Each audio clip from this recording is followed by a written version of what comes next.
for a long time too, and she actually hand draws her patterns as well. So again, with the art coming in, her stuff is a little bit, it was a little bit too much at the time period when it came in, but I feel like now it's probably normal for all of us that we love to wear it. And also, being in London itself, one day I woke up and there was just art all along the outside of the Kensington Gardens. So there's a lot of art and inspiration everywhere. So I would really recommend studying abroad. Also, we were lucky enough, we got to go to the Louis Vuitton Museum, and like when I went to the Hermes factory, it was really nice to see the handmade goods are still made well, and they take the time and put the effort in, and it's even these pictures here are from, I guess you could call it in the salon part of the museum. I think it was just like being there as a whole was very inspiring. You see the different Art Nouveau details in the furniture and everything. Now on to Style Week. It was established in 2009, so when I was at school I had heard a little bit about it, but more towards graduation I was trying to learn more about it, and I actually got in touch with some of the designers that were going to be showing, and I did a little bit of seamstress work for them. So, I mean, I basically got to see the ins and outs of it behind the scenes, and I ended up wanting to do it myself. So I showed my first line in August, and it's really been quite the interesting and exciting time, because it really is like, I don't know, it's very realistic and, okay, no more pictures. But Style Week has been a great part of my life right now, and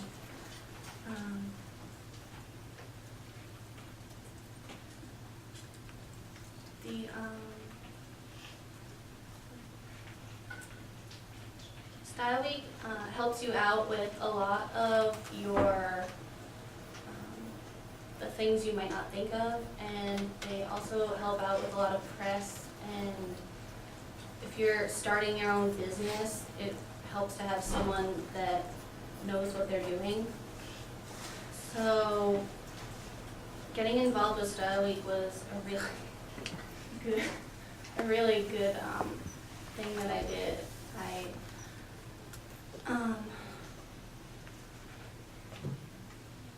lost my train of thought.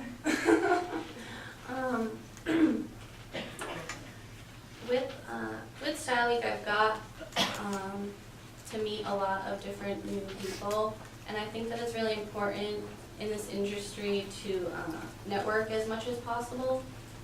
Even if you don't really know someone, it's okay to tell them you love their work, like a photographer or something. Just making different connections is really important, and can really help in the long run, because, I mean, even the alumni magazine, I've heard different things that someone like dropped someone's name, you know, like that's how it comes about. So it's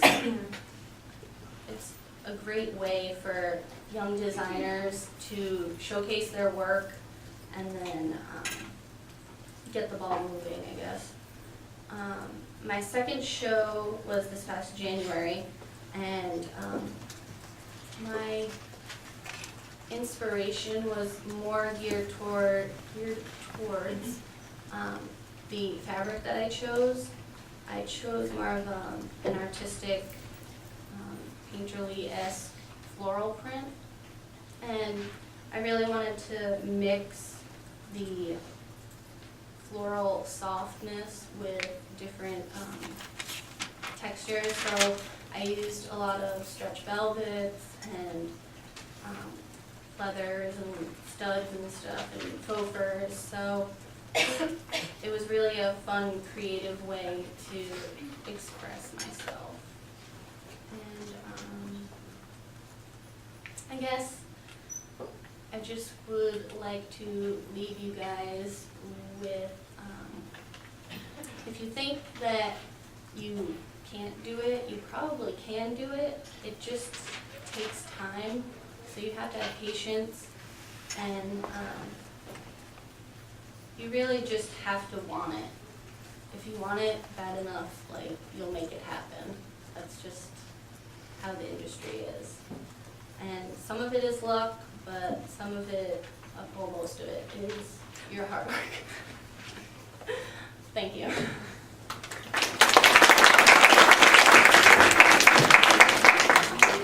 Stephanie, which designs are yours in front? These two side ones, the green and the black and red. Okay. I can just go through. These are some of the designs from the first collection.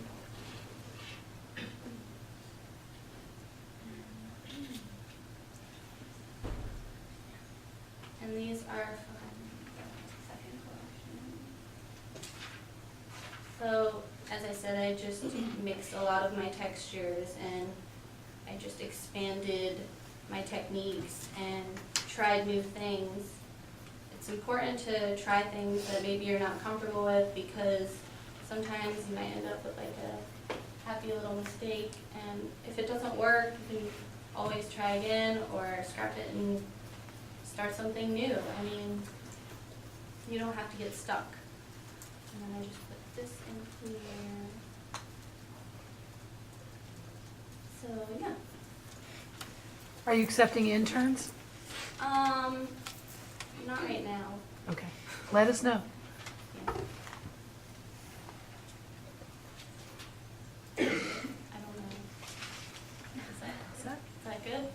That's great. We can have questions at the end.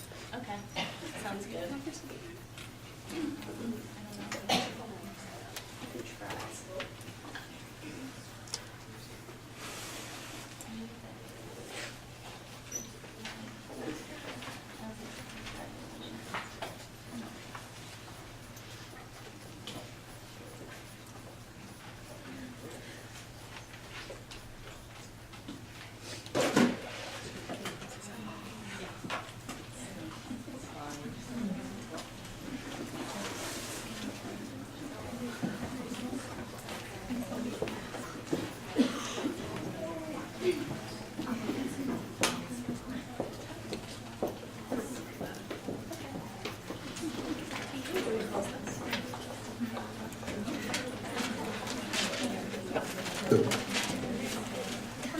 Hello, my name is Jillian Banta.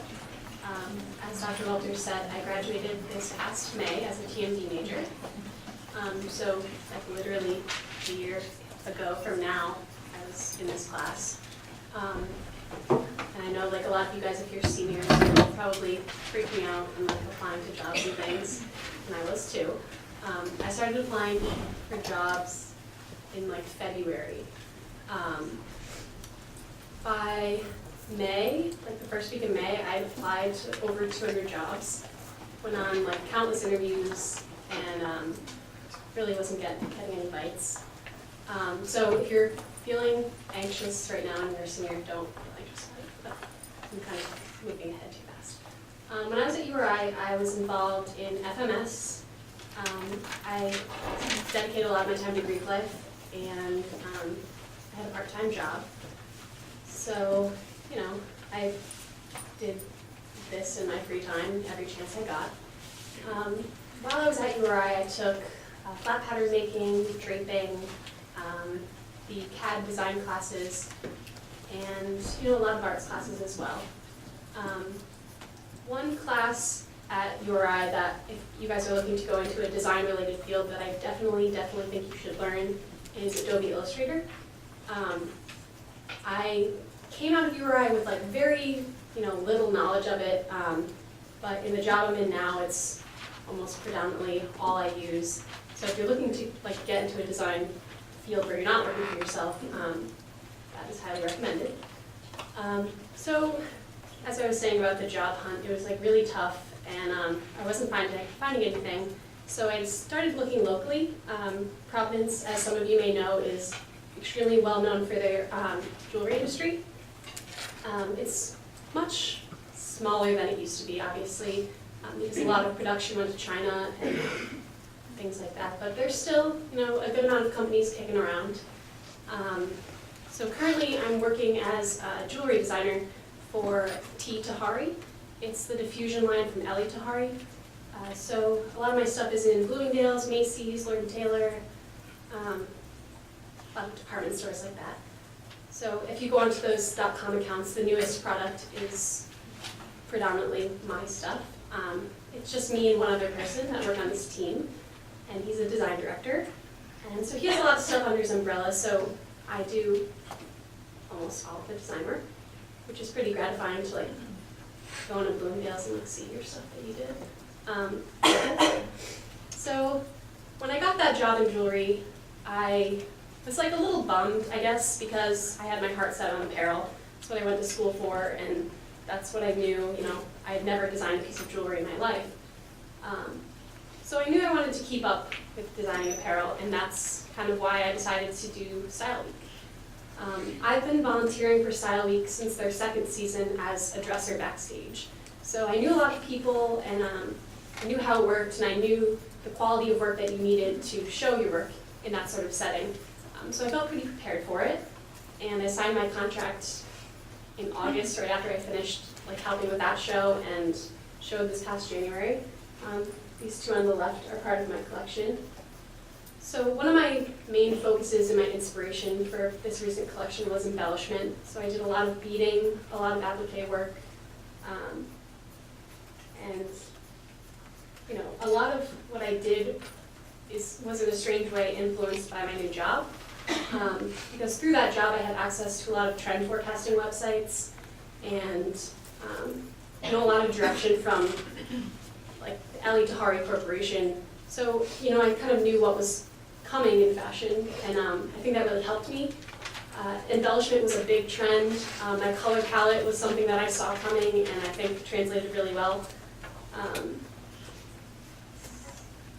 Lost where I was going with that. So yeah, I showed a total of 12 looks in February. And what was really awesome about Style Week, like Stephanie said, was the amount of exposure that they really help you get.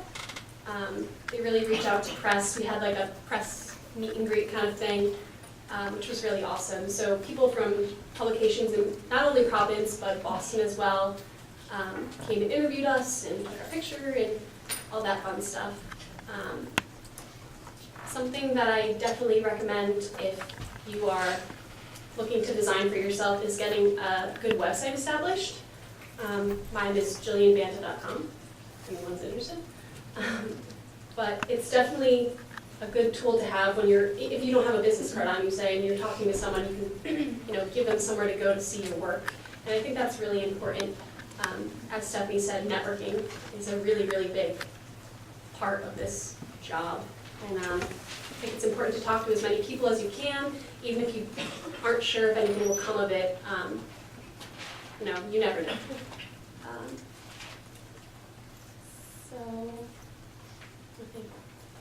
Also, while I was at URI with Stephanie, I did the fashion study tour. That was my first time going to Europe, and I had a blast. I funded my entire college education on my own, so I knew I wasn't going to be able to afford to go abroad, and this was a really great alternative. So if you're in that situation and are looking for a really great experience. You know, we got a lot of stuff out of those 2 weeks, and I've been lucky enough to be able to go back to Paris twice since that trip. And I think traveling is a really, really important part of designing.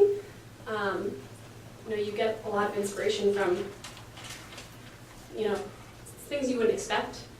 And Europe is just like so different from the US, obviously, but it's just, there's like so much to look at and like so much culture and so much history.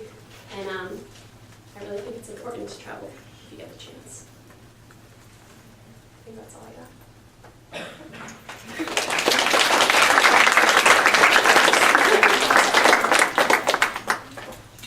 None of you mentioned if you're selling your work and how you show it to people. I know that Stephanie has some of her work in Rhode Island. Yep, I'm actually in a store in East Greenwich, Luniac Glamour. It's on Main Street.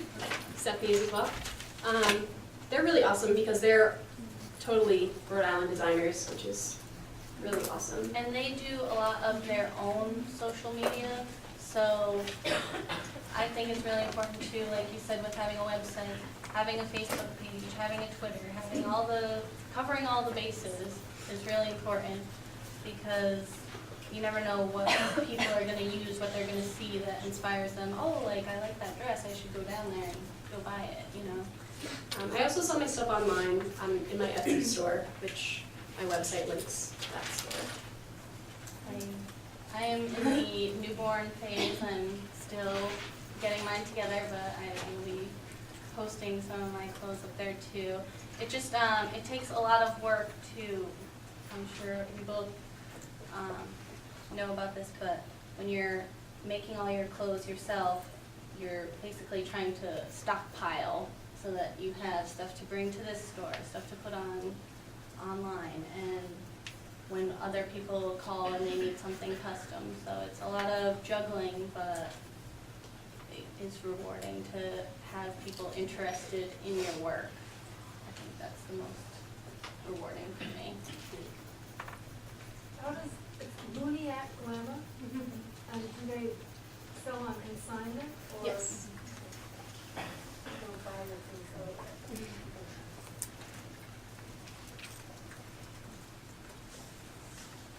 Did you guys get like funding, or how did you pay for like doing your whole entire line by yourself?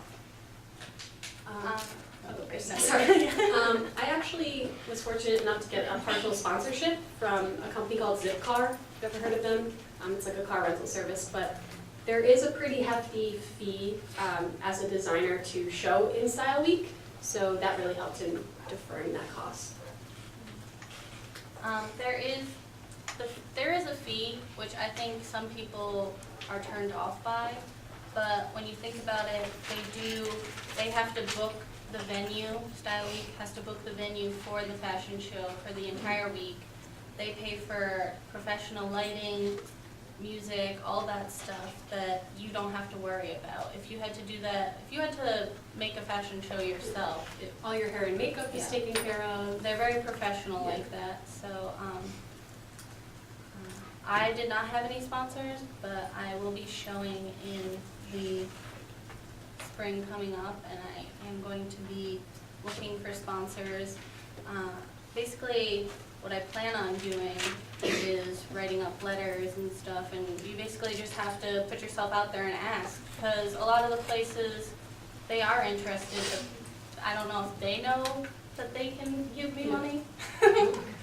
So you basically just have to ask, but in return, obviously, they get some publicity from you saying, oh, they're giving me money, so, I mean, everyone kind of wins that way. I also got my accessories sponsored. Off-Broadway Shoes in the Warwick Mall provided all the footwear. So for my show, they printed out a coupon. It was really sweet, and they said, like, you know, find shoes as seen in Jillian Banta's show at our store. So that was really awesome, and then my company donated all the jewelry, so that was how I handled that. Does Style Week pay for the models? It's up to the designer to cast your own models. A lot of models will work for trade. I gave my girls jewelry because that was at my fingertips. But if you're working with agency represented people, they are usually, But Style Week will, they do like a Gather- big casting. yeah, they cast them all. You don't have to like go out and find your own models. They have like this book like this big, and you tell them what you're looking for, and if they're agency-wise or independent, that's up to you if you choose them or not, but they do make it a little bit easier. But speaking model-wise too, then you also have to set up fittings and all that jazz. It's a long process, but the end result really is rewarding. So I think if you do have the desire to go into this industry, it probably would be something you want to get into because it has really helped me out